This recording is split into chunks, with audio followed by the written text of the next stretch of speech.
Hey guys, in this video we're going to be seeing, is Freehold worth it for farming raw gold? So this is a dungeon that you can run, and if you vendor everything you can get a decent amount of gold, and it's been a very good raw gold farm for a long time now.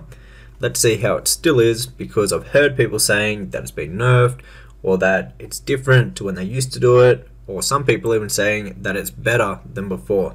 So let's go ahead and check it out. So this is where it is located, and now you want to have a geared level 70 to do this.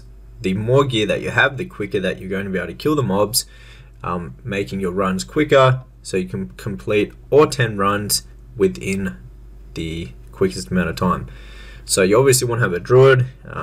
If you have a level 70 speed set, that would be ideal. I'm currently just using level 70 damage gear, and I'm going to be running this in Guardian.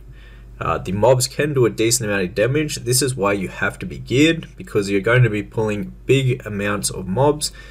So you just need to make sure that you don't die from the mobs. So let's look at the gold right here. As you can see, this is the starter gold, and we'll have a look how much raw gold we have made by the end of this one run.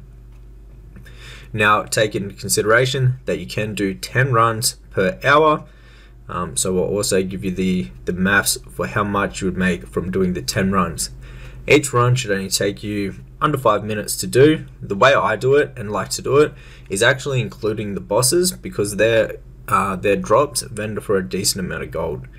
Now what you could do while doing this farm is you could also keep any transmogs that are worth a decent amount of gold. So say if you get a transmog item that is worth over like 10,000 gold, maybe you want to keep that and try to sell that on the auction house instead of vendoring it for the raw gold. But the majority of the items that you're going to be getting aren't too crazy and special, so you can just go ahead and vendor them straight for raw gold. Now you can play around with the pools and how big of pools you want to do. The main thing is that you basically kill everything in the dungeon, including the bosses, because like I said before, the bosses do drop some gear that does vendor for a decent amount of gold. So the majority of the mobs in here are around 60, 61 and 62, I believe. This is why you definitely need to have a level 70 when you're doing this farm, because you will actually take a decent amount of damage when there are a bunch of mobs on you. Now another thing that you could do, if you really wanted to, you could be an enchanter doing this farm, and if the disenchanted price is higher than the vendor price, you could go ahead and disenchant the gear instead of vendoring it. But the best way to do this and the easiest way is just to vendor absolutely everything. You can be in and out of this place, done your 10 runs very quickly, and then you can move on to another gold farm. So as you can see, we just got a decent transmog. Well, the market value is pretty decent for it, but it's not really worth much whatsoever, so we will be vendoring it.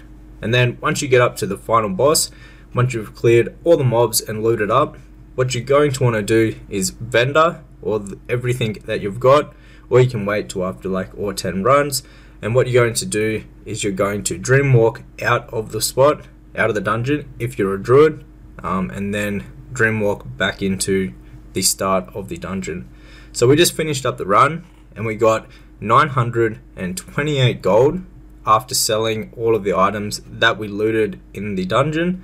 So that means if we do 10 runs, that would be 9,280 gold roughly, going off the amount of gold that we made from this one run. So timesing that by 10. So yes, this is still a very good raw gold farm. If you want to go ahead and do it, it doesn't take long whatsoever to do 10 runs, and you can make close to 10k from doing so. If you'd like to learn more about making gold in retail World of Warcraft, you can check out my complete gold making guide, which will be the first link down below in the description box. Thumbs up the video if you enjoyed this, and I'll see you in the next one.